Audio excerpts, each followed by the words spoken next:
பொறுத்த வரைக்கும் எம்ஜிஆர் காலமாக இருக்கட்டும், ஜெயலலிதா காலமாக இருக்கட்டும், அரசியல் பொறுத்த வரைக்கும் தேர்தலுக்கு வந்து பாராளுமன்ற சட்டமன்றத்துக்கு வந்து கூட்டணி வைப்பாங்க. ஆட்சியை பொறுத்த வரைக்கும் எப்பவுமே வந்து அதிமுக தான் இண்டிவிஜுவல் ஆட்சி. ஆனால் இப்போ பார்த்தீங்கன்னாக்கா அமித்ஷா சொல்லியிருக்காரு கூட்டணி ஆட்சி அமைக்க போகிறோம். நேற்று மாண்புமிகு உள்துறை மத்திய அரசாங்கத்தினுடைய உள்துறை அமைச்சர் திரு அமித்ஷா அவர்கள் அனைத்திந்திய அண்ணா திமுக கழகத்தினுடைய தலைவர் திரு எடப்பாடி பழனிசாமி அவர்களுடைய தலைமையில் தேசிய ஜனநாயக கூட்டணி சேருகிறது என்று சொல்லியிருக்கிறார்கள். இந்த கூட்டணி வருகிற 2026 ஆட்சி அமைக்கும் எங்களுக்கு கூட்டணியின் தலைவர் மாண்புமிகு எடப்பாடி அவர்கள் என்று தெளிவாக சொல்லியிருக்கார். இதில் என்ன குழப்பம் உங்களுக்கு? அதில் அந்த கூட்டணியில் இந்த தேர்தல் நடக்கும்னு சொல்லியிருந்தேன். கூட்டணியை பற்றி 2 தலைவர்னு சொல்லலை, தெளிவாக இருக்காங்க.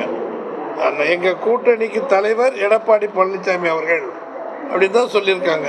மற்றவைகள் பேசப்படும், பின்னால் தொகுதி கூட்டணி மற்ற விஷயம்லாம் பிறகு பேசப்படும் அப்படின்னு சொல்லியிருக்காங்க.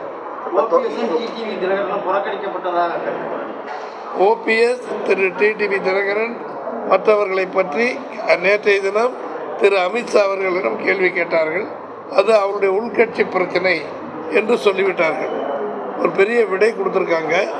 இது அதிமுக உள்கட்சி பிரச்சனையில் நாங்கள் தலையிட மாட்டோம் அப்படின்னு சொல்லிட்டாங்க. அதில் பதில் அடங்குகிறது.